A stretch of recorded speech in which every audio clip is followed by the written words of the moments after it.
ações, contraindicações e quando realizar o transplante hepático, como vocês podem ver aí na tela. Ela vai ser ministrada pelo Dr. Alfeu Fleck Júnior, que é médico, gastroenterologista e hepatologista do grupo de transplante hepático da Santa Casa de Porto Alegre.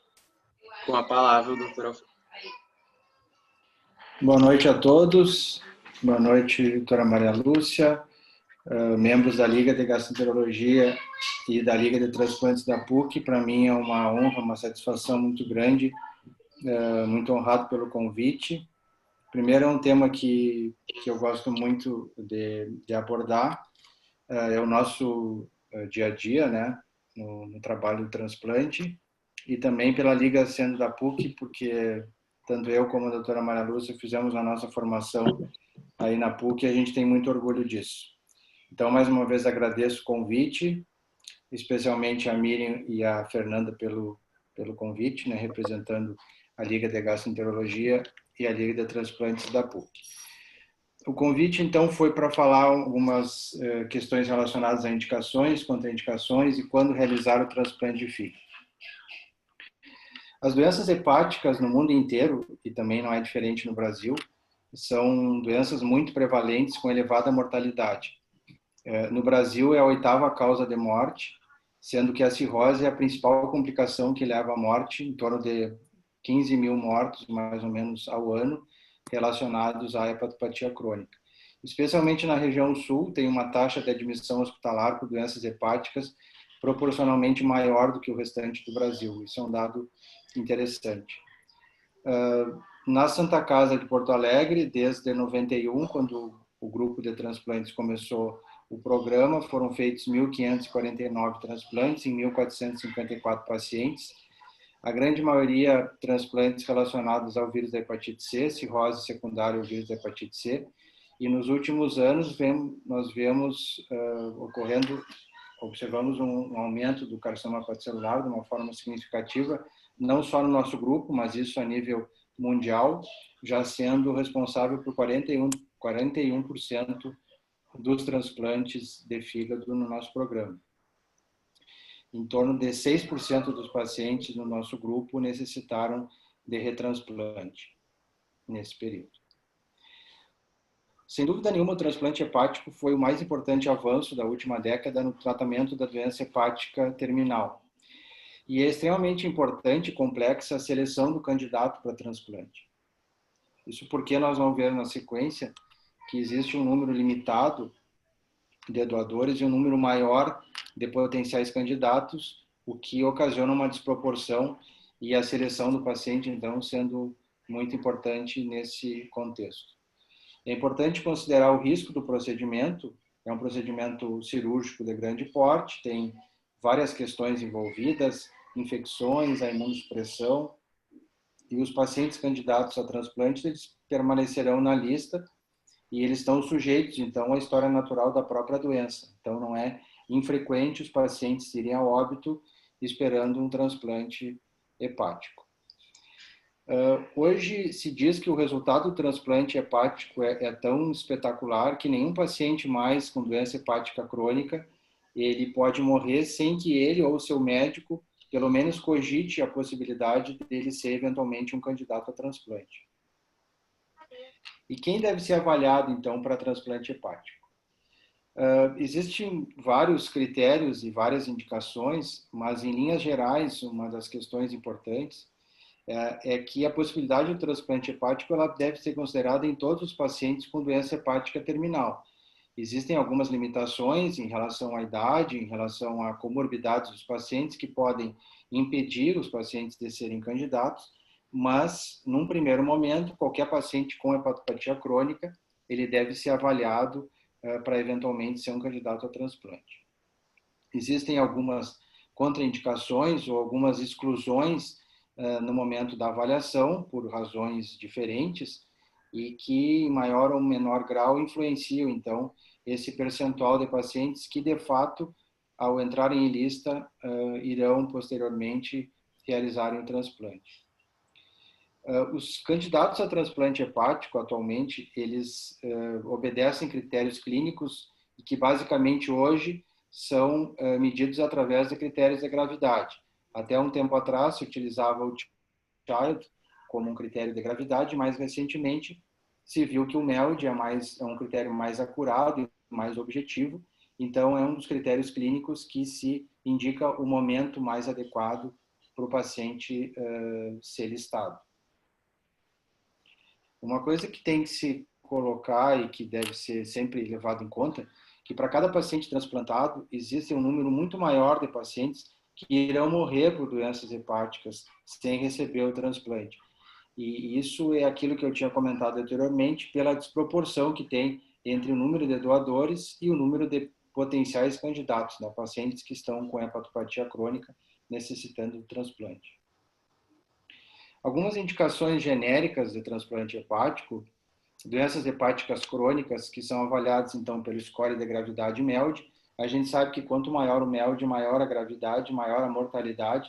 Então, pacientes que têm um determinado número do MELD, isso é obviamente é variável e ao longo do tempo isso muda no mesmo paciente, mas aquele paciente que tem um score a partir de um determinado grau que a gente vai ver na sequência, eles já têm uma indicação formal para serem avaliados em relação apenas ao critério MELD.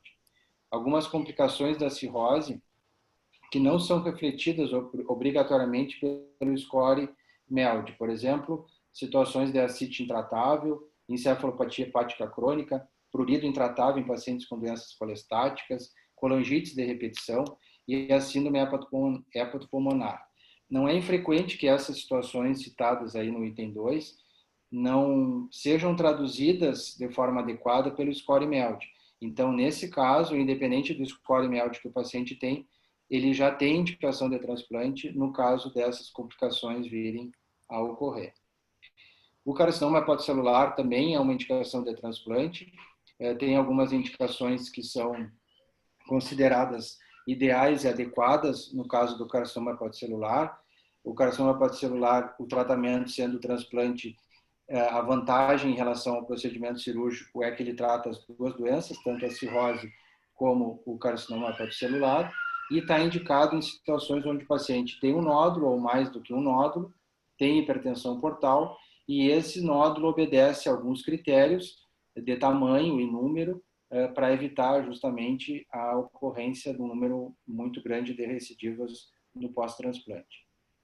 Algumas doenças que não são propriamente cirrose, mas que também podem se indicar transplante, nós podemos destacar a doença policística, a polineuropatia amiloidótica familiar, algumas doenças metabólicas, como hiperoxalúria primária, hipercolesterolemia familiar, por exemplo, também são algumas outras indicações fora do contexto da cirrose. E a insuficiência hepática aguda grave, que há alguns anos atrás era chamada de hepatite fulminante, também tendo uma indicação de transplante. São várias as indicações, e aqui eu coloquei apenas um quadro para mostrar para vocês que são muitas as indicações possíveis do transplante, não cabe aqui a gente ficar citando em cada uma em relação à sua particularidade, também pela questão do tempo, mas são várias as indicações, então eu só coloquei num quadro aqui para ilustrar que muitas podem ser essas indicações. E qual é o momento ideal para o transplante hepático? O momento ideal para o transplante hepático nem sempre é muito fácil de ser definido. E isso deve ser levado em consideração a história natural da doença, ou seja, a probabilidade do paciente ter complicações e vir a ir a óbito por causa dessas complicações. Isso é uma das indicações que nos auxiliam a definir o melhor momento, e também a expectativa de sobrevida no pós-transplante. Então, sempre uma balança, né, que deve ser considerada essas duas questões. Sem dúvida nenhuma, a gravidade da doença é o que mais determina a necessidade do transplante. O transplante hepático deve ser realizado enquanto o paciente estiver suficientemente bem para suportar o procedimento, que é um procedimento já, como eu comentei, um procedimento grande, mas em estágio evolutivo da sua doença que seja improvável ele sobreviver sem transplante. Então essa, digamos, é a equação muito mais, muitas vezes, teórica do que na prática, mas em última análise é isso. Ele tem que estar suficientemente bem para poder suportar o transplante e justificável, né, pela questão da sua doença e não vir a sobreviver sem realizar o transplante. Então, algumas variáveis que são consideradas também importantes, não só a questão da sobrevida, mas a questão da qualidade de vida, que muitas vezes os pacientes têm uma piora da qualidade de vida muito significativa pelas complicações que a doença hepática determina, as morbidades e comorbidades que a própria cirrose, por ser uma doença altamente complexa, determina com o passar do tempo, e também deve ser considerado o custo do transplante, que é, na grande maioria das vezes, um procedimento que ele é pago, ele é subsidiado pelo Sistema Único de Saúde. Como é que a gente pode, então, prever a evolução natural das doenças hepáticas? Existe a história natural da doença hepática depois de cada episódio ou a partir de cada episódio de descompensação que nos ajuda a determinar essa gravidade e alguns índices, então, prognósticos e modelos prognósticos que o mais utilizado hoje, então, é o Score-Meld.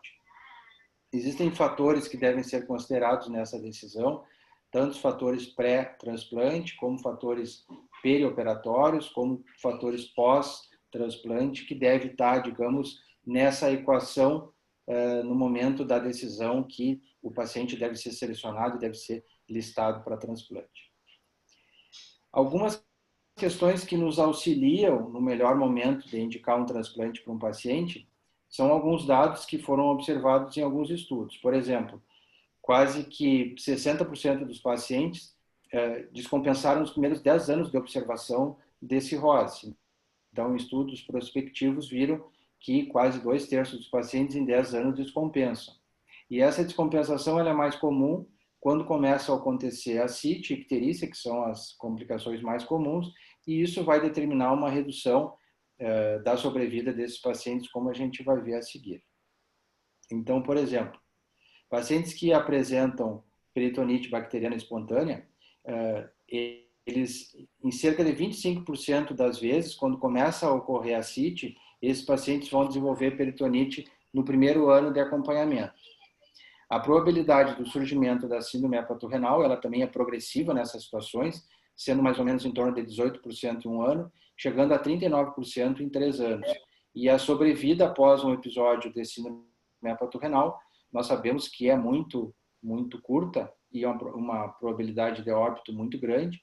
Mais recentemente, com o advento de novas terapias vasoconstritoras, isso foi reduzido, mas a síndrome hepatorrenal ainda não deixa de ser uma situação de extrema gravidade.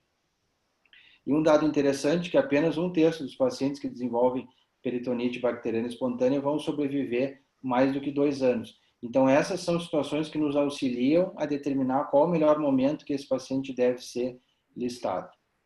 Mais ou menos 40% dos pacientes cirróticos hospitalizados por ascite irão evoluir ao óbito em 2 anos se não forem transplantados.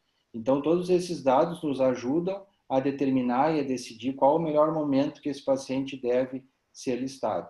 O fato de ser cirrótico, e se ele está muito bem compensado e não tem carcinoma hepatocelular, e não tem nenhuma outra situação de descompensação da doença hepática dele, esse paciente, a princípio, ele não tem uma indicação de transplante, ele tem uma indicação de ser acompanhado para que, quando surjam essas complicações, então, em função dessa redução de sobrevida, o transplante seja oferecido.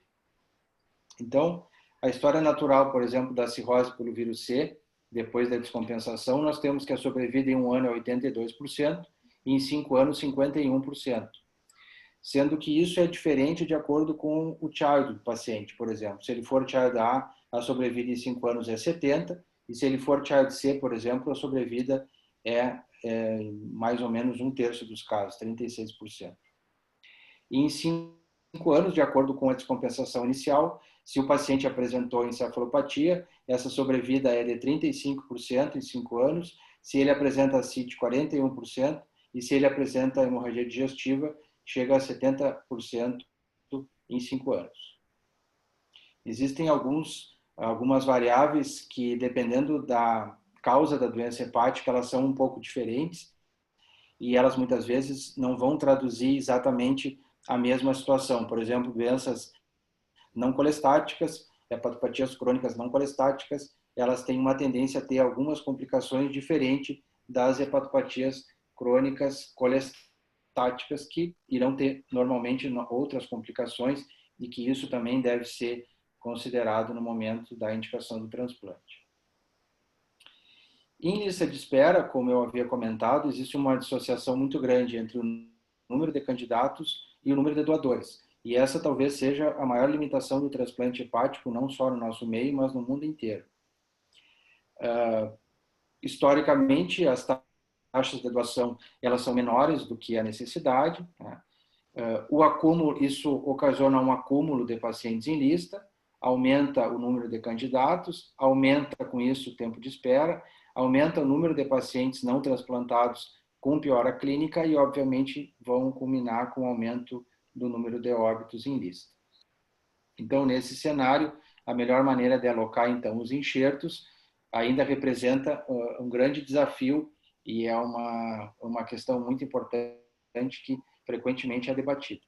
Atualmente, o score mais utilizado para alocação de órgãos é o score MELD, é o score que é mais difundido e mais utilizado em todo o mundo.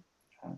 E os principais objetivos desse score são justamente estimar a probabilidade de morte do paciente, porque no momento que a gente tem essa estimativa, a gente pode determinar, ou melhor, definir qual é o melhor momento que esses pacientes vão entrar em lista e serem transplantados. Até 2006, o nosso critério de alocação de órgãos era por tempo de espera em lista, e isso, sem dúvida nenhuma, ocasionou um número de óbitos muito grande. A partir de 2006, então, se mudou o critério de alocação para o critério MELD, então utilizado até hoje. E o objetivo do score MELD justamente é reduzir a mortalidade em lista de espera, porque ele vai priorizar aqueles pacientes que estão em situações mais graves, aqueles que têm um risco, uma probabilidade de óbito maior.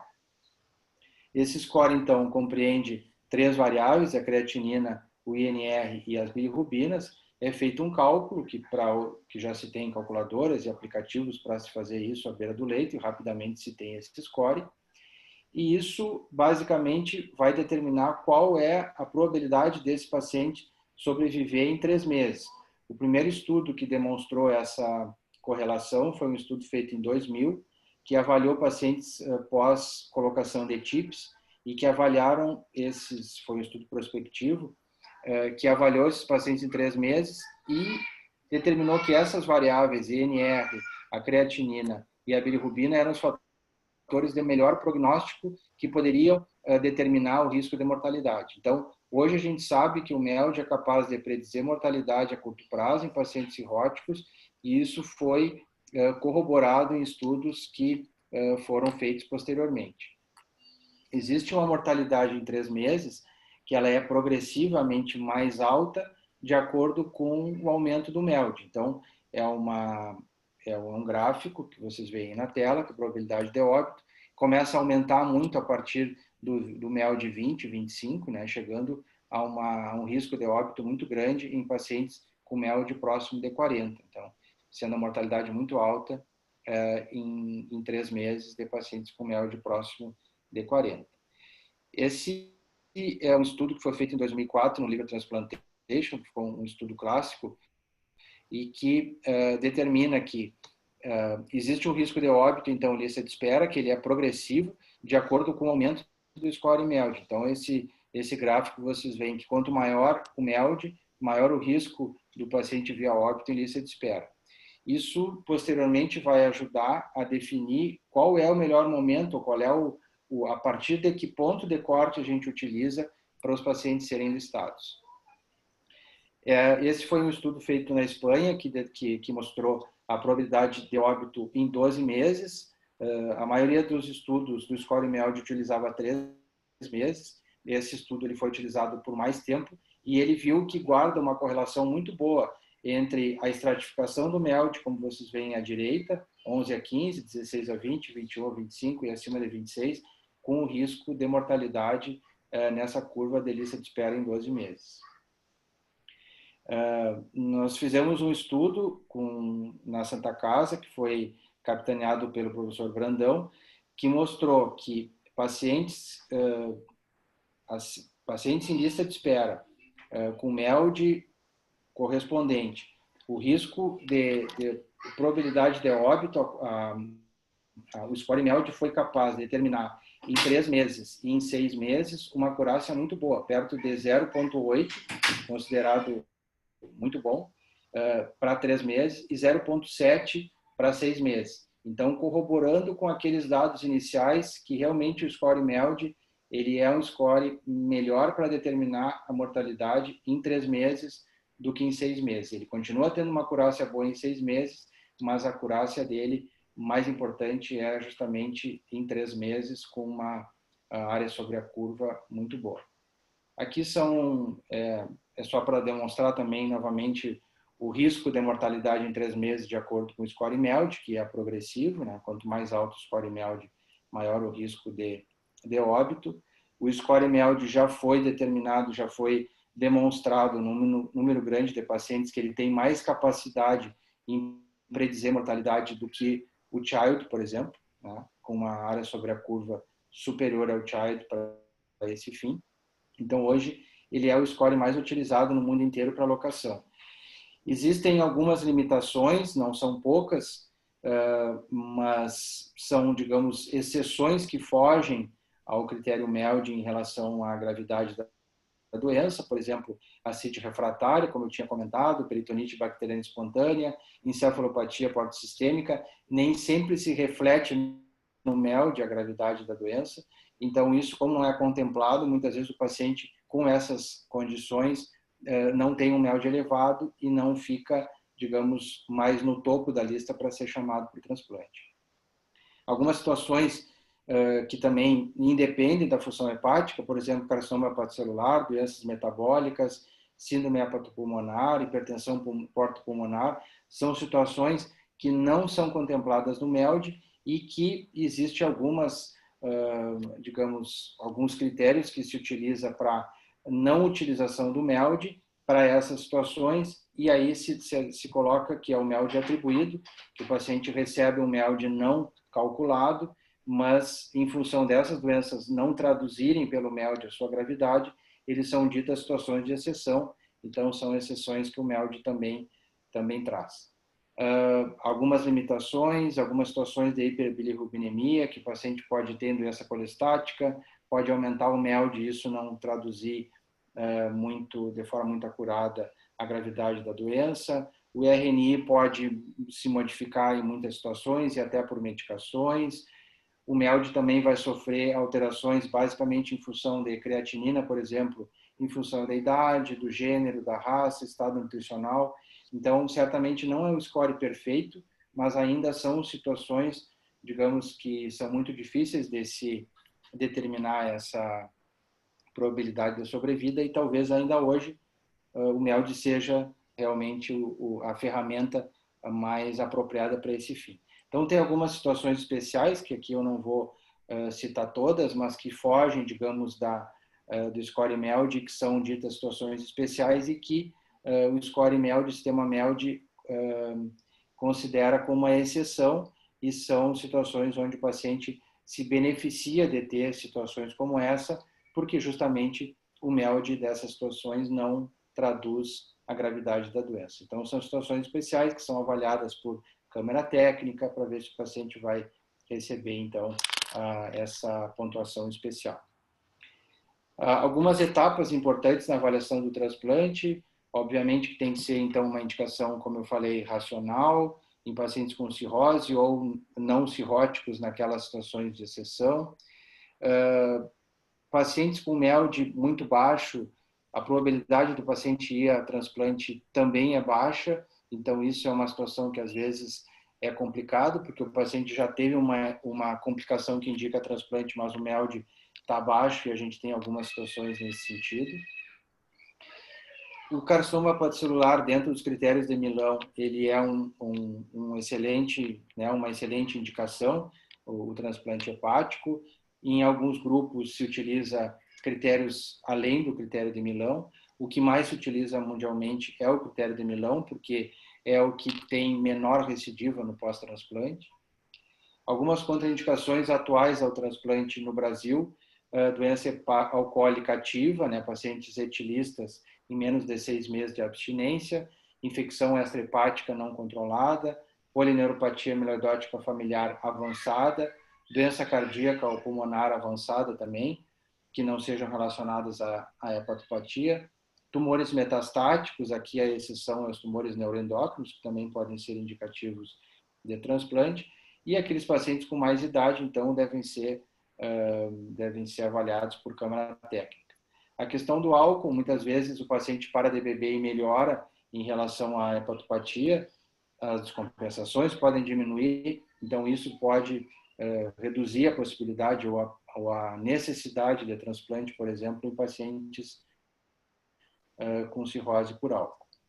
Avaliar sempre as possíveis contraindicações, trombose porto-mesentérica completa, síndrome de imunodeficiência adquirida ativa, né, pacientes que têm doença por HIV, mas aqueles pacientes que são HIV positivos e que estão controlados e que têm uma carga viral indetectável com CD4 adequado, eles podem sim, e alguns grupos já fazem, inclusive o nosso, pacientes com infecção por HIV dentro desses critérios, eles podem ser transplantados. Foi demonstrado já em alguns estudos, tanto nos Estados Unidos como estudos europeus, que a sobrevida de pacientes HIV positivo versus vírus C, por exemplo, é muito semelhante. Isso foi o que determinou, o que incentivou que pacientes com síndrome de o HIV positivo fossem candidatos a transplante. Neoplasias extrahepáticas e suporte social inadequado também são possíveis contraindicações ao transplante. Uma questão controversa é o uso ativo de drogas ilícitas também, que sempre se considera que o paciente não deve fazer uso, muito embora às vezes seja difícil essa questão. A obesidade também pode ser uma contraindicação. Pacientes com IMC muito elevados têm um elevado risco de complicações e de mortalidade pós-transplante. E também desnutrições extremas podem ser algumas contraindicações. Obviamente tem que se confirmar o interesse do paciente no tratamento, o paciente tem que estar engajado e tem que estar ciente e concordante, porque é um procedimento que envolve muito também a questão familiar e a questão do próprio paciente, vai depender muito o sucesso do transplante da aderência do paciente depois em relação ao acompanhamento médico, ao uso de imunossupressores e todos os cuidados que são importantes no pós-operatório. Algumas considerações sobre uso social de algumas substâncias, e aqui eu destaquei o tabagismo como uma questão importante. O tabagismo já foi demonstrado que aumenta a probabilidade de ter trombose da artéria hepática no pós-transplante, aumenta a mortalidade relacionada a eventos cardiovasculares e sepse. Fumantes ativos têm taxas elevadas de complicações biliares também, maior do que de não fumantes. Os pacientes que continuam fumando depois do transplante, eles vão aumentar o risco de câncer de cabeça e pescoço, pulmão, rim e trato urinário. Fumantes ativos também comparados com pacientes que pararam de fumar, quando incluídos em lista, apresentam maiores taxas de colangite. Também isso é uma situação que se viu em alguns estudos. Essa é uma meta-análise que demonstrou que o tabagismo aumenta o risco de carcinoma hepatocelular em 1,5 vezes. E a reinfecção pelo vírus C também, isso há um tempo atrás era uma questão muito mais importante. Hoje em dia, com o tratamento da hepatite C, isso é muito menos importante, porque a maioria dos pacientes conseguem eliminar o vírus da hepatite. Mas aqui só um dado que foi avaliado em 2012. Fumantes apresentam o menor período de tempo sem reinfecção pelo vírus C também depois do transplante, com risco 2 vezes maior no caso de tabagismo ativo. O alcoolismo e o transplante hepático. A orientação é que se tenha uma abstinência de 6 meses antes, né, de realizar o transplante. A sobrevida pós-transplante de pacientes com cirrose por álcool, ela é muito boa, né? Os principais causas de óbito depois do transplante são as doenças cardiovasculares e as neoplasias, né? E aqui inclui neoplasia cabeça, pescoço e esôfago, principalmente, que eles são muito mais frequentes em pacientes transplantados por cirrose por álcool do que por outras etiologias. Muito obrigado pela atenção de todos, eram essas as considerações e, mais uma vez, muito obrigado pelo convite. Muito obrigada, doutora Alfeu, nós que agradecemos. As perguntas, então, vão ficar para o final dos 2 módulos. Vou passar agora para o Vicente. Agora a gente vai para a segunda aula do dia, então. Queria convidar a doutora Maria Lúcia Zanotelli, que vai apresentar o tema A Técnica e o Pós-Transplante de Fígado. A doutora Maria Lúcia é médica cirurgiã também do grupo de transplante hepático da Santa Casa. Doutora Alfeu, vou pedir para tu interromper o teu compartilhamento para a doutora Maria Lúcia poder compartilhar os slides dela daí. Isso.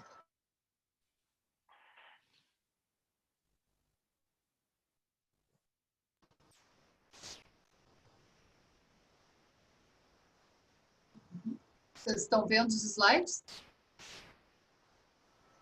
Estamos vendo. Sim. Só precisa colocar em visualização ali da tela cheia.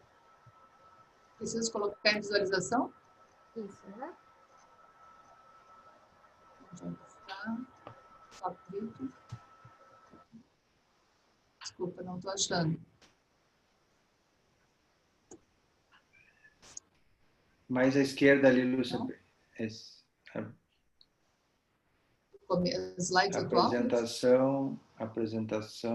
Transmitir a apresentação de slides, eu acho que está ali. Do começo, pode ser ali, onde está escrito, do começo. Ali do começo. Isso.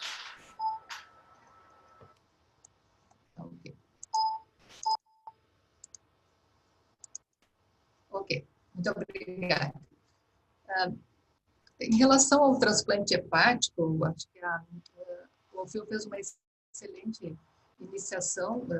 Eu agradeço a apresentação dele, que vai facilitar a minha na sequência, e também a Liga de Gastroenterologia e Transplante, o interesse, né, nessa área cada vez mais precisa que profissionais jovens se capacitem na sequência dos colegas que atualmente estão comigo, tanto na área clínica quanto na área cirúrgica.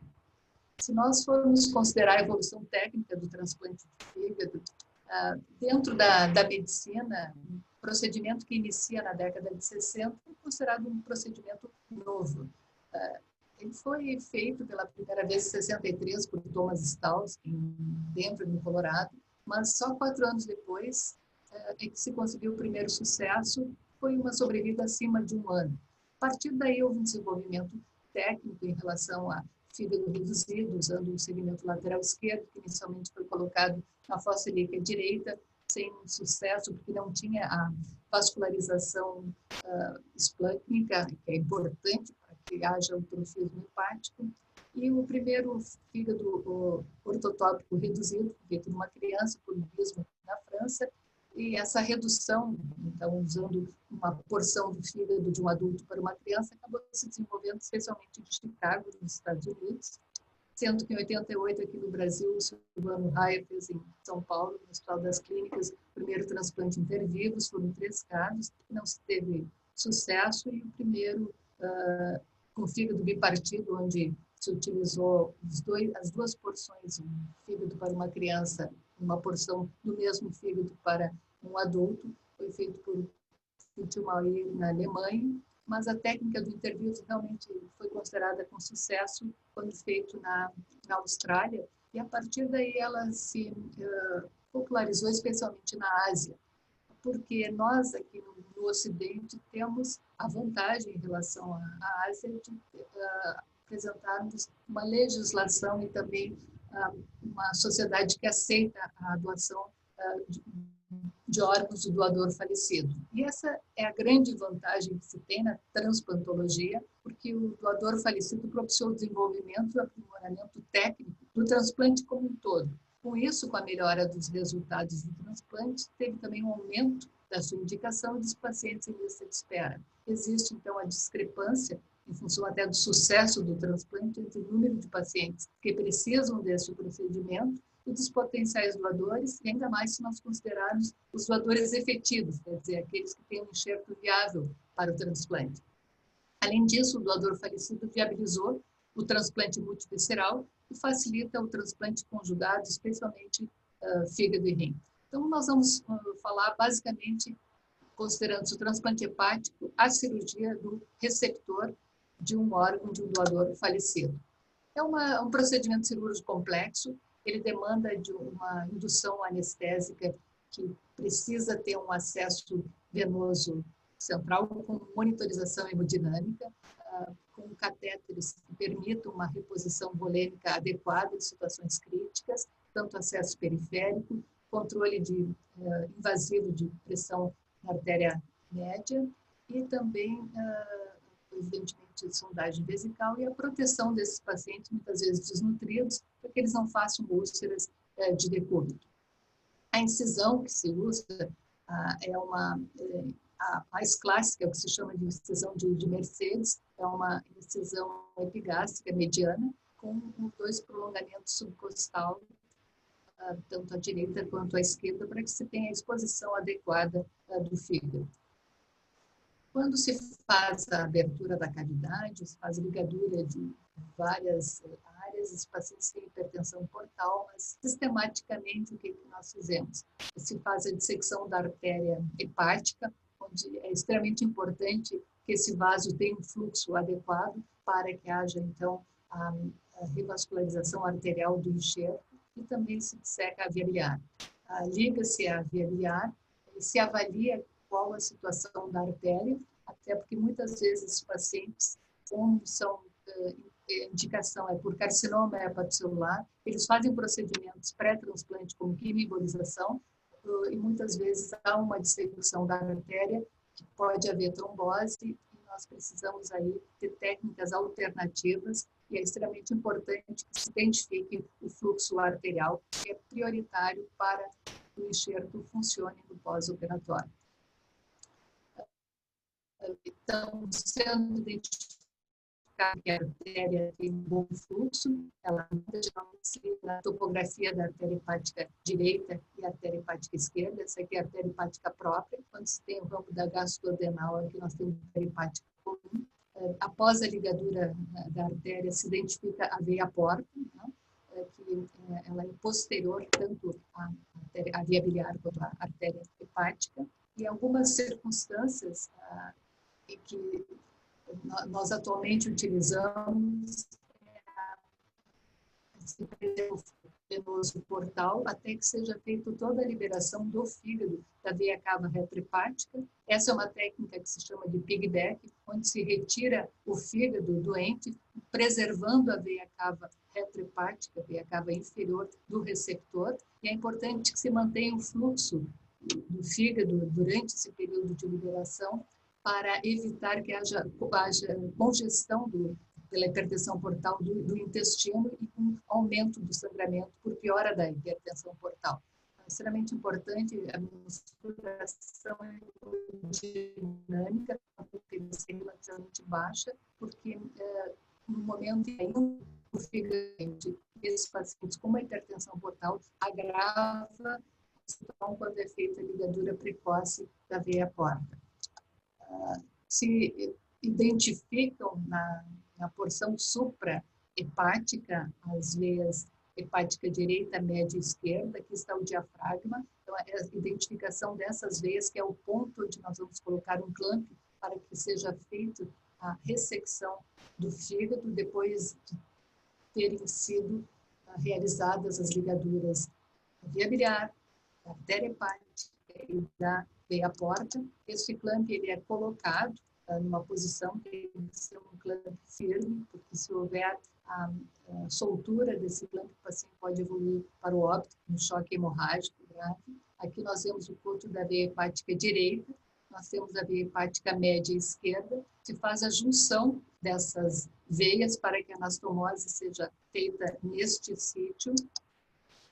Vocês vejam, então, a preservação da cava retrohepática, o clamp é na junção das veias hepáticas direita, média e esquerda. Tá? Existe, em alguns casos, raramente pode ser necessário, se chama de técnica clássica, que é onde se resseca a veia cava inferior. Então, o paciente ele fica sem a cava e nós transplantamos o fígado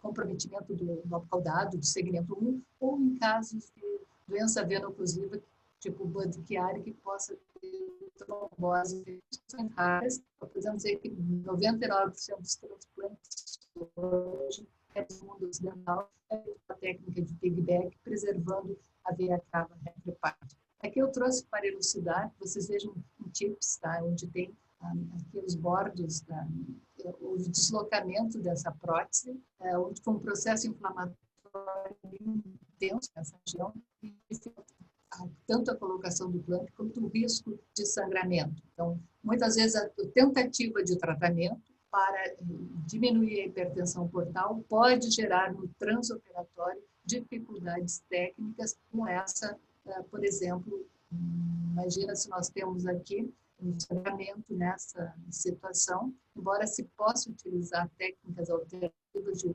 anastomose lateral, preferencialmente se utiliza os ramos das veias hepáticas direita, média e esquerda. Vocês vejam o fígado doente, né? Que é feita a ressecção, então o fígado explantado, e aqui é um fígado, o aspecto fígado no doador, tá? Enxerto hepático, onde é avaliado o cirurgião que faz a captação, o bordo, o tamanho do fígado, a avaliação da veia cava suprahepática, é extremamente importante que a gente tenha um comprimento adequado aqui para facilitar a anastomose. Então, trazido esse fígado, depois de retirado o fígado doente, se traz o enxerto hepático e a primeira anastomose que é feita é a anastomose da veia cava suprahepática do doador com o uso das veias hepáticas direita, média e esquerda, sendo que este tempo cirúrgico ele é extremamente importante em função desta anatomia. Muitas vezes o campo ele é difícil pela compleição física do paciente. Essa é uma anastomose de sustentação. Eu digo de sustentação porque o fígado, quando ele é retirado, nós seccionamos todos os ligamentos, ligamento triangular, ligamento coronário. Então, o fígado ele fica solto na cavidade abdominal, ele não tem mais ligamentos que o mantenham na sua posição, e esta anastomose é a que sustenta o fígado na cavidade abdominal. Então, é feita com fio de prolene 3 zeros, uma sutura contínua, e que é uma sutura menos delicada do que a outra realmente de sustentação. Aqui nós temos, já quando a anastomose ela é liberada, nós vemos o enchimento, e nem sempre nós temos um enxerto hepático que seja de um tamanho compatível com aquele que foi retirado. Às vezes, a diferença de 20 quilos entre um doador e um receptor pode tornar dificuldades técnicas. É mais difícil acomodar um fígado de um doador que tem um peso maior em um receptor que tem um peso menor. E isso pode determinar uma síndrome que chama Big for Size, um fígado demasiadamente grande e que até o fechamento da cavidade abdominal pode determinar uma síndrome compartimental. Então, são várias nuances que têm que ser vistas nesse espaço, especialmente que nós temos desse arco costal, que nós não temos muito como aumentar. Nessas situações, às vezes, o abdômen ele tem que ser fechado somente a pele para evitar que o enxerto hepático tenha um sofrimento vascular. Além disso, é extremamente importante que se veja esta angulação, porque lembrem que tinha umas 3 veias, veia hepática direita, média e esquerda, um receptor, mas são as veias que vão levando o enxerto do doador. E se houver uma rotação, que a gente chama de kink, pode haver trombose de uma dessas veias e o outflow, a saída do fluxo sanguíneo do fígado transplantado ser prejudicado e isso determinar um quadro grave, o síndrome de Budd-Chiari, com trombose e com não funcionamento do enxerto. Então, a anastomose seria, vou dizer, é o momento de maior risco em relação ao paciente ter uma parada cardíaca. Ao crampeamento dessa veia, uma situação muito próxima do coração. A anastomose seguinte, que é feita depois da veia cava suprahepática, é a da veia porta. Né? Ou seja, que o fígado, o enxerto hepático, ele está ainda com isquemia fria, ele não foi perfundido, esse tempo está correndo, que agora já é tempo de isquemia. Se o enxerto hepático do gelo, ele é mantido entre 6 a 8 graus, e ele é colocado na cavidade abdominal, nós começamos a definir um tempo que se chama tempo de isquemia quente. É o tempo que o fígado saiu da sua área refrigerada, está no corpo do paciente, do receptor, mas ele ainda recebeu o enchimento sanguíneo. Este tempo de isquemia quente ele não deve ultrapassar 45 minutos. O ideal é que seja menos de 30 minutos, que haja um sofrimento pelo menos no enxerto hepático. Então, são anastomoses que devem ser feitas com uma certa rapidez e agilidade.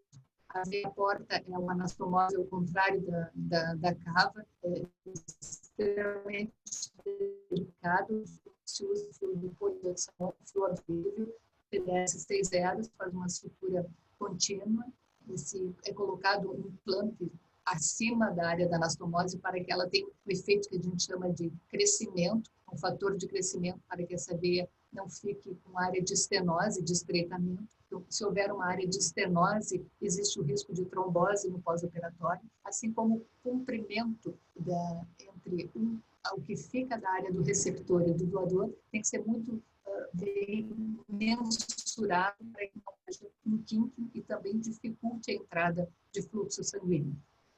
Então, além do preciosismo técnico da realização da anastomose, há uma ideia do posicionamento do enxerto e de como vai ser o fluxo portal e que a gente chama de influxo e o fluxo venoso da cava, que nós vimos anteriormente, que é o outflow.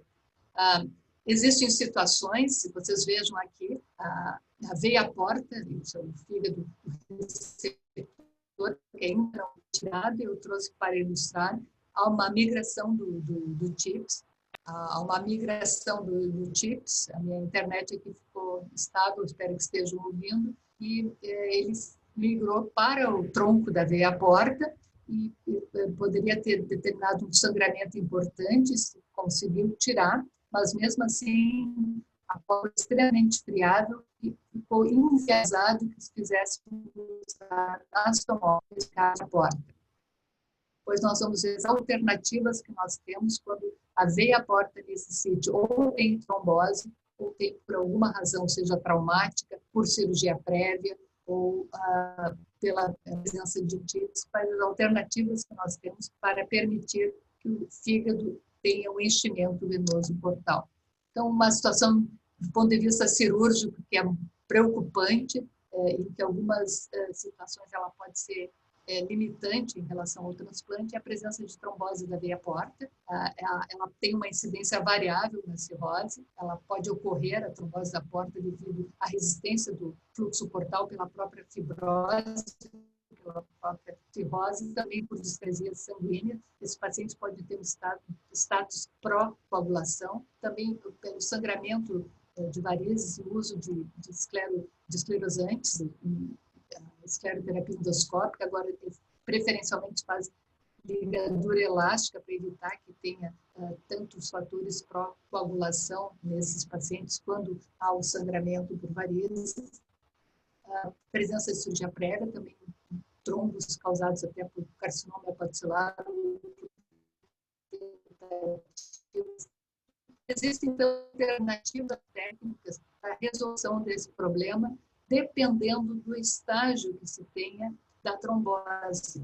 O pior estágio da trombose completa de todo o sistema venoso portal, que inclua também a veia mesentérica superior. Quando há, nesta trombose, o comprometimento também da veia esplênica, nós não temos como indicar o transplante. Essa seria uma contraindicação ao transplante de fígado. Trombose completa da veia porta, mesentérica superior e veia esplênica. Aqui nós temos a questão nos casos em que existe uma trombose da porta do rim, que é até um quarto do sangue, felizmente, a imensa maioria deles se consegue fazer trombectomia, a retirada do trombo, com anastomose, então, portal término-terminal. Algumas situações em que a veia porta fica inviável, seja pela fragilidade, pelo processo inflamatório ou pela ausência de fluxo, é utilizado intravenoso, em geral na veia mesentérica superior. Em situações em que não se tenha condições de fluxo venoso esplâncnico, existe a possibilidade de uma anastomose renoportal, quando existe a formação de chances espontâneos entre a veia esplênica e a renal. Em geral, se usa a veia renal esquerda. E algumas tentativas de revascularização do fígado com a circulação sistêmica cavo-portal, os resultados são muito ruins. Isso não é uma alternativa técnica viável nos tempos atuais. E nas situações onde nós tenhamos, então, comprometimento vascular, de esplênica, mesentérica, sem uma possibilidade de uma vascularização venosa esplâncnica, nem por uma presença de um renoportal, a única indicação que pode tratar esse paciente, a única alternativa, opção, é o transplante multivisceral, onde troca o fígado e troca também o intestino, uma parte do pâncreas. Felizmente, como eu falei, a maioria dos casos faz a trombectomia, então, a gente praticamente não vê a luz da veia porta. Aqui, depois de retirado o trombo, se começa a ver um pouco de sangue, tá? Então, é uma situação em que há uma viabilidade de fluxo sanguíneo ser restabelecido nesse trombo venoso.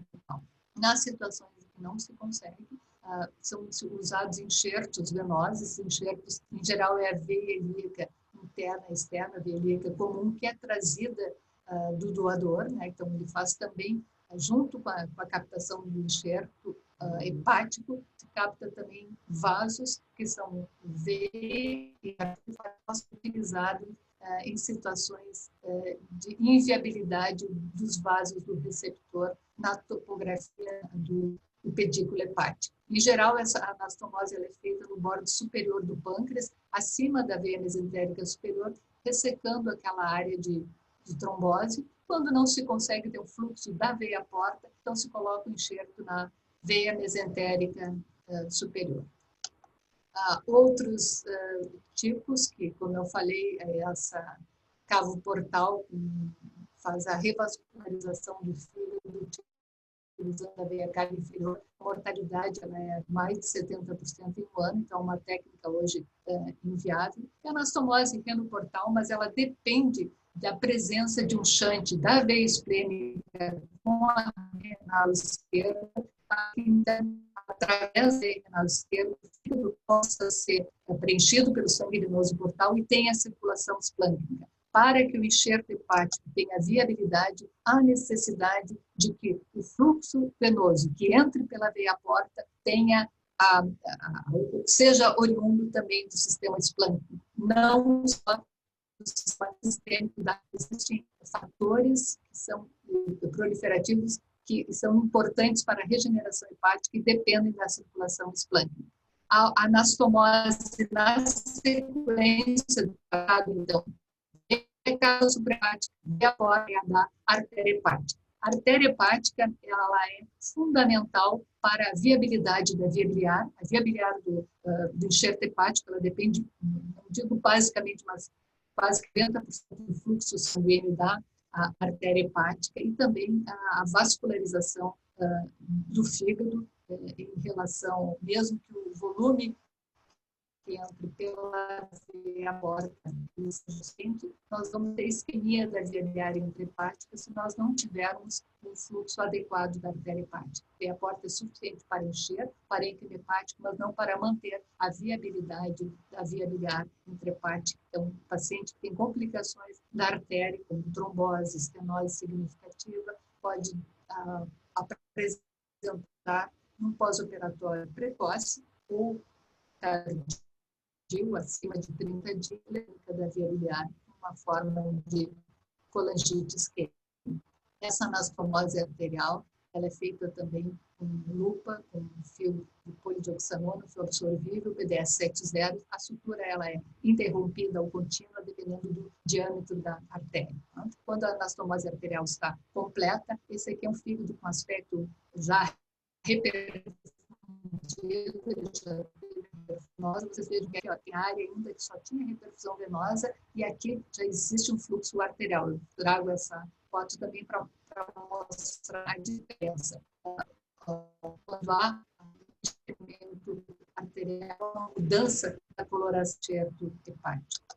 Existem anomalias arteriais, uma das mais frequentes é a presença de uma artéria hepática direita acessória. Temos lá de muito antigo, os nossos primeiros transplantes da década de 90, deve ter sido de 94, e se fazia naquela ocasião anastomose da artéria hepática direita com o coto da artéria esplênica, para que então no receptor se faça uma única artéria. Outras anomalias, além de uma artéria hepática direita acessória, que corre em 20% das vezes, de 23% das vezes uma artéria hepática esquerda acessória. Então, são feitas reconstruções. Atualmente, nós fizemos no receptor e utilizamos muito o coto da artéria esplênica, o coto da gastroduodenal, sempre do vaso do doador, tá? Utilizando a hepática, uma anastomose única no receptor. Quando nós tivermos a presença de trombose da artéria ou um fluxo arterial que seja insuficiente para a manutenção, o que se faz é a utilização de enxerto arterial, geralmente se coloca na aorta infrarrenal, é um enxerto de ilíaca, ele é colocado suprapancreático, retrogástrico, e a anastomose ela é feita na citopia hepática. Então, nós temos aqui a artéria, que vem do enxerto arterial, a veia e a via biliar, e aqui o fígado já com fluxo sanguíneo venoso portal arterial. E essa é a melhor situação que se tem. Nós temos um campo seco, tem presenças de coágulos frouxos, especialmente esse líquido, que é o nosso ouro amarelo, que é a bile, produção de bile. Então, esse é um enxerto hepático funcionante, uma situação de estabilidade do doente. É isso que nós gostaríamos que todos os pacientes apresentassem. Então, sumarizando as questões técnicas relacionadas ao transplante hepático, elas estão consolidadas na prática cirúrgica e realmente, não que todos os problemas estejam resolvidos, mas nós já temos mais de 1.600 transplantes.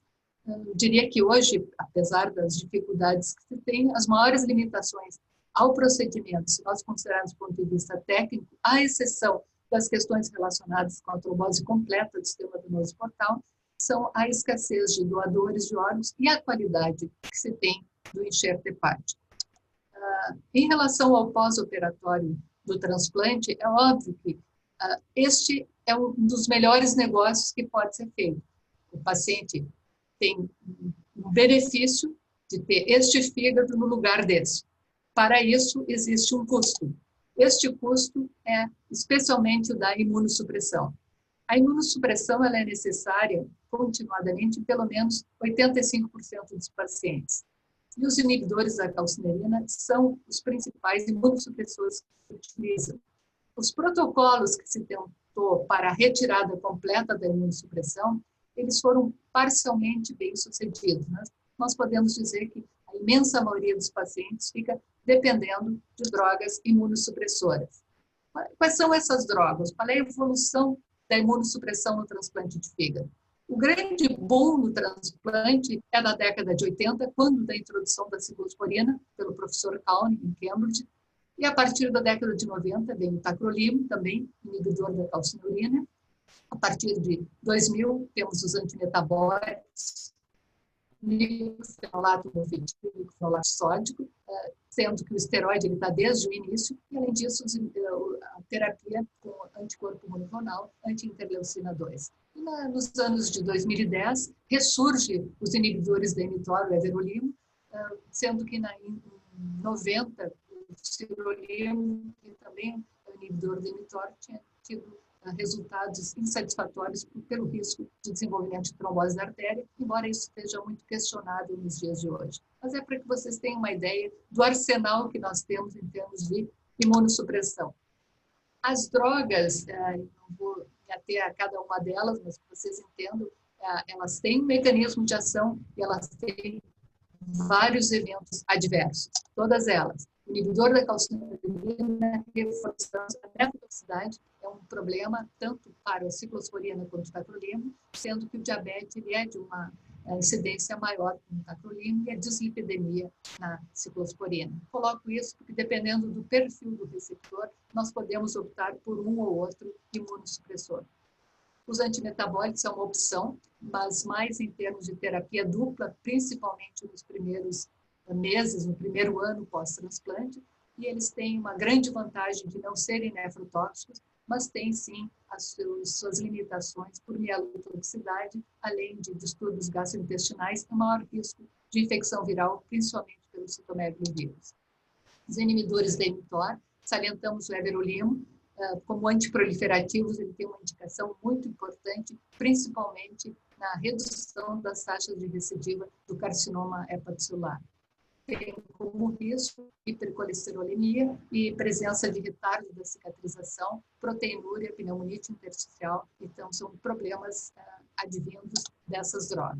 Terapia de indução, ela é feita basicamente com anticorpo monoclonal, anti-interleucina 2, e o basiliximab, isso em situações especiais, em pacientes que vão a retransplante, transplante conjugado, duplo, fígado e rim, ou que tenham doenças com uma carga imunológica importante, tais como hepatite autoimune, colangite esclerosante primária, colangite biliar primária.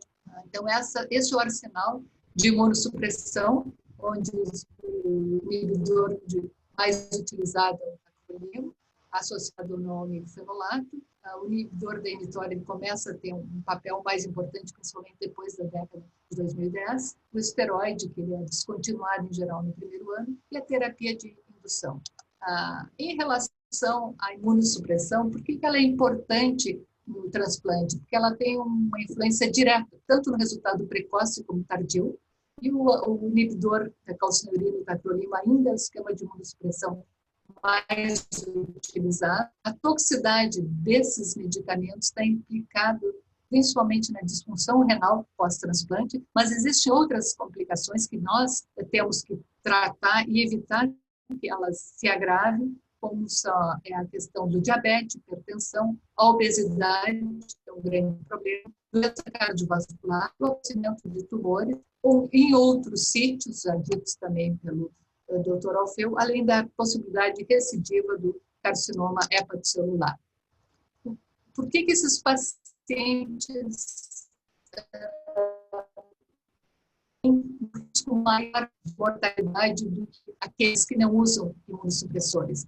Na verdade, uma das preocupações que se tem é que, na medida em que se teve o desenvolvimento técnico do transplante, a partir da década de 90, vocês vejam que a sobrevida dos pacientes, ela não modificou muitos anos. Então, se conseguiu ter desenvolvimento técnico, uma sobrevida muito boa no transplante hepático, mas nós paramos de evoluir a partir dos anos 90. Então, vocês vejam que a sobrevida ao longo dos anos se mantém igual por conta das complicações, não se conseguiu resolver de forma adequada ainda, e também a questão do envelhecimento dos receptores.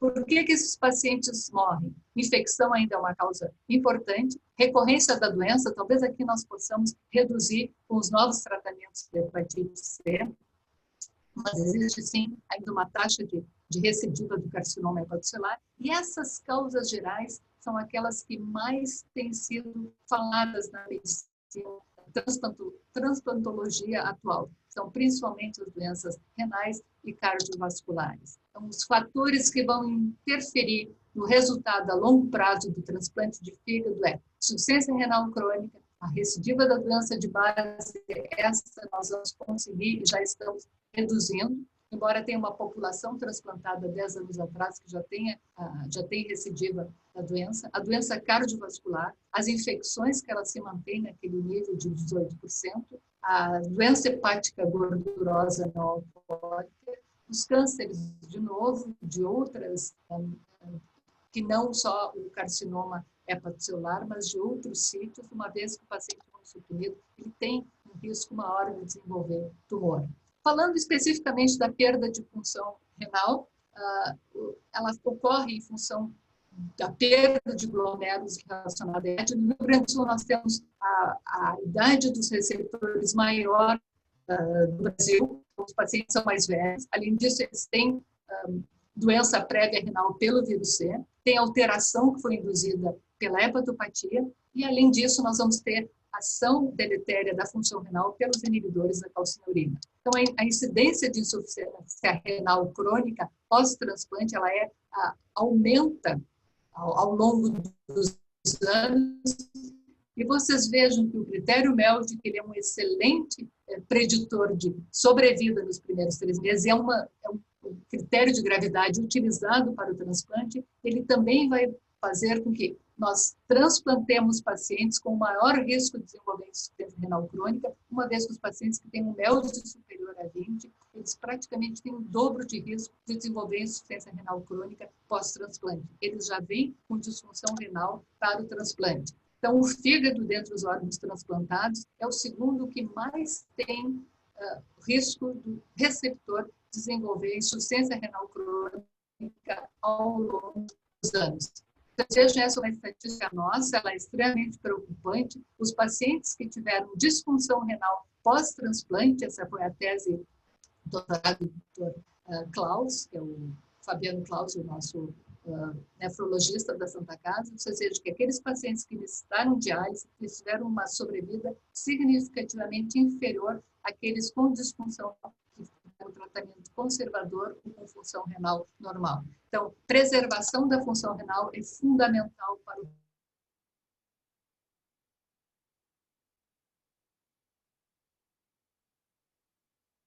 que também ela aumenta em relação aos anos de transplante, principalmente após 10 anos de transplante. A taxa cumulativa dos eventos cardiovasculares, eles vão crescendo ao longo do tempo, sendo muito maior a partir dos 10 anos pós-transplante, seja pela comorbidade também dos imunossupressores, dos eventos adversos da obesidade, do diabetes, da dislipidemia, mas também do envelhecimento dos pacientes. Nós pagamos um preço pelo fato de ter sucesso em manter esses pacientes vivos. Nossa primeira paciente transplantada de fígado tem 29 anos pós-transplante e nós temos agora, o Alfeu também acompanha esses pacientes internados, cerca de 30% a 40% dos pacientes internados têm mais de 75 anos, tem pacientes com 81 anos, então ao envelhecimento e a falência renal, neoplasia, as doenças cardiovasculares aumentam com o tempo como causa de morte do paciente transplantado. Vocês vejam que, embora a taxa de mortalidade pela doença hepática seja importante, aqui entra principalmente recidiva de carcinoma hepatocelular, recidiva de hepatite pelo vírus C, e com certeza isso vai reduzir, penso eu também que consiga reduzir a questão da recidiva do carcinoma hepatocelular, novas drogas que estão sendo testadas, mas nós temos que trabalhar muito naquilo que se chama causa não hepática. O transplante hepático determina uma sobrevida ao paciente muito boa na troca do fígado, mas ele continua tendo comorbidades, que é doença cardiovascular, doença e aparecimento de tumores. Então, é extremamente importante que esse paciente seja visto como um paciente com comorbidades extra-hepáticas. Isso eu trago no final para mostrar assim, que quando nos operamos, transplantamos pacientes com mais de 60 anos, ao longo dos anos, ela é menor. Nós temos uma média de idade, que hoje é 58 anos, temos pacientes que estão transplantados há 20 anos, esses pacientes eles vão chegar aos 78, 80 anos e eles seguem sendo acompanhados pela equipe de transplante. Então, nós temos que ter esse olhar no futuro. Sumarizando, transplante hepático, ele continua, ele é alternativa terapêutica curativa para os pacientes com doença hepática terminal, com bons resultados sobre vida a curto e longo prazo, mas com necessidade de melhorar, especialmente o aspecto extra-hepático. O esquema de imunossupressão mais amplamente utilizado no transplante é o inibidor da calcineurina, ainda o tacrolimus. As complicações pós-transplante a médio e longo prazo decorrente da imunossupressão incluem disfunção renal, isso é extremamente importante, alterações metabólicas como diabetes, hipertensão e obesidade, doença cardiovascular e o aparecimento de tumores, estando a recorrência do carcinoma hepatocelular, entre outros. São esquemas de imunossupressão que possam reduzir o evento adverso das drogas, que melhoram a qualidade de vida e a sobrevida dos pacientes e do enxerto hepático a longo prazo. Eu me refiro a pacientes com 10, 15, 20 anos pós-transplantes, devem ser priorizados na prática clínica. Agradeço o convite novamente, estou à disposição para perguntas, se for o caso. Muito obrigada. Obrigada, doutora Maria Lúcia. Pessoal, então agora eu vi que não tem nenhuma pergunta no chat. Se alguém quiser abrir o áudio agora e fazer perguntas, tanto para o doutor Alfeu quanto para a doutora Maria Lúcia, fiquem à vontade.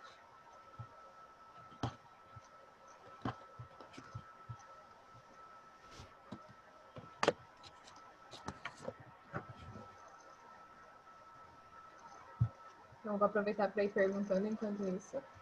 Doutora Alfeu, tu falou no início ali da aula que a idade pode ser um fator que contraindique o transplante. Isso? Tem alguma idade limite que contraindique o transplante? Assim, tu diz a partir de 80, 85 anos, tu não pode mais realizar o transplante? Alguns grupos têm esse limite de idade muito definido, assim, protocolar. Nós não temos uma idade limite, a gente sempre avalia o paciente globalmente, né? E não simplesmente apenas pela idade cronológica, né? A gente sempre brinca que muitas vezes a idade cronológica do paciente é uma e a idade biológica do paciente é outra. Então, o paciente é sempre avaliado do ponto de vista geral e também do ponto de vista, principalmente, de doença cardiovascular, que nós sabemos que quanto mais velho o paciente é, maior a incidência dessas doenças, e às vezes silenciosas. Então, uma avaliação para transplante deve ser feita uma avaliação cardiológica obrigatória em pacientes, especialmente acima de 60, 65 anos, mas nós não temos um limite de idade determinado. Nós já fizemos o transplante em pacientes com 75 anos, por exemplo. Mas tem alguns grupos, por exemplo, na Espanha, tem alguns grupos que determinaram que é 68 anos o limite máximo, e acima dessa idade eles nem consideram o paciente como candidato. Isso é uma questão ética que também, seguidamente, em congressos é levado a discussões, porque, por um lado, tem se negar, por exemplo, um transplante para um paciente de 70 anos que está clinicamente dos outros órgãos muito bem e poderia ter uma expectativa de vida de 10, 15 anos. No entanto, o argumento contra isso é que, como nós temos um cenário de escassez de órgãos, então se priorizaria pacientes mais jovens, digamos assim, para transplantar. Então, essa é uma questão que cada grupo tem os seus critérios, né? Nós não temos um limite de idade cronológica, sempre é avaliado caso a caso, né? E se o paciente tiver em condições de fazer o procedimento, se tiver numa condição cardiovascular adequada, e isso sendo avaliado e não tendo nenhuma contraindicação, ele é um potencial candidato, sem dúvida nenhuma. Muito obrigada. Eu tinha essa dúvida. Tem uma pergunta ali no chat da Mariuse dos Santos. Ela perguntou para a doutora Maria Lúcia: professora, a fixação do fígado é realizada somente pelas anastomoses no receptor?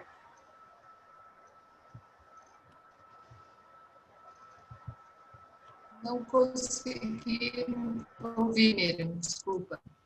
Ela perguntou se a fixação do fígado é realizada somente pelas anastomoses do receptor. Se a fixação do fígado, é isso? Isso. Tá. O fígado, ele é colocado ortotópico, quer dizer, na fossa hepática. A anastomose, que eu chamei de sustentação, é da cava suprahepática, porque, de fato, quando o paciente fica em pé, ou quando ele senta, é essa anastomose que vai segurar o fígado, além, evidentemente, das vísceras, estômago, cólon, tá? E nós também fizemos uma sutura do ligamento falciforme. Mas, muitas vezes, o paciente é extremamente desnutrido, ou tem um abdômen flácido com ascite, e as vísceras, elas ficam soltas. Nesse caso, a gente pede que o paciente fique em repouso pelo menos 24, 48 horas, e o sair do leito tem que ser com muito cuidado, porque se houver um movimento brusco, pode sim haver uma ruptura dessa anastomose. Mas a fixação, ela é feita por essa sutura da cava suprahepática e com o ligamento falciforme. Mas realmente vai segurar a anastomose. Não sei se eu respondi a pergunta. Ela agradeceu ali. Obrigada. Isso, acho que... Ok. Tem bastante gente agradecendo ali no chat. É um sentimento nosso também, em nome da Liga de Gastroenterologia e também da Liga de Transplantes. Esse agradecimento, doutora Alfeu, doutora Maria Lúcia. Não sei se alguém mais tem alguma outra pergunta. Fiquem à vontade, pessoal.